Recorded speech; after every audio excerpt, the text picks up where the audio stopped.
Oui, Jean-Baptiste, je suis sur le stand de HAProxy et j'ai le plaisir d'être avec Baptiste Assmann. Baptiste, bonjour, vous êtes le directeur produit.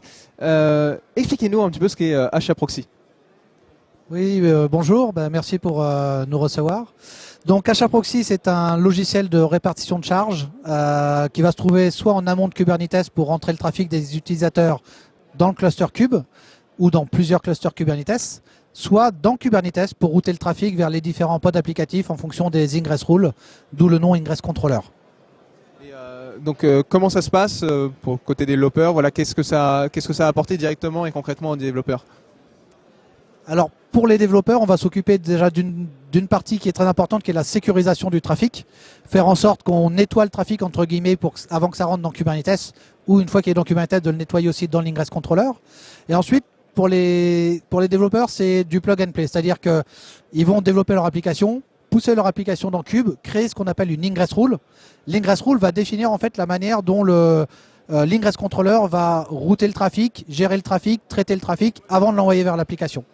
Et après, choisir la bonne route, la plus rapide ou la plus à même de répondre en fonction de différents paramètres côté client, côté serveur, et évidemment aussi ce que le développeur a choisi de faire. En fait, c'est extrêmement flexible d'un point de vue configuration et d'un point de vue déploiement.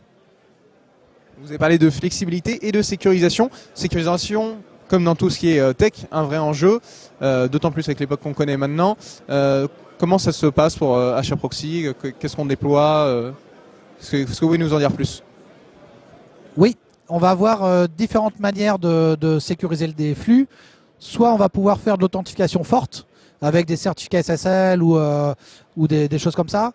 Ensuite, on va avoir des règles d'autorisation, c'est-à-dire vous pourriez très bien dire j'autorise le trafic de certaines IP sources ou de certains types de clients ou de certains AS number d'un point de vue BGP ou autre. Enfin voilà, on va être capable de filtrer le trafic en amont ou de filtrer sur certaines URL, de dire j'autorise que le trafic vers telles URL, etc. Ensuite, une fois que le trafic est autorisé, on va pouvoir aussi le scanner, vérifier si dans la requête qui arrive, il n'y a pas du code malicieux qui va potentiellement aller scanner le contenu d'une base, etc. Et donc nettoyer ce trafic. Le but, c'est que le développeur, des fois les développeurs ont pas forcément le réflexe ou ont pas l'expérience pour développer des applications hyper sécures, ou des fois on fait confiance à des frameworks tiers, ou on utilise une librairie qu'on maîtrise pas, ou des choses comme ça. Nous, on va arriver en fait en amont, nettoyer tout ce qui rentre pour être sûr que derrière, il n'y ait pas de problème. Merci Baptiste pour les explications. Jean-François, on l'a vu tout à l'heure, flexibilité, mais aussi sécurité. Ce sont les mêmes mots. À vous.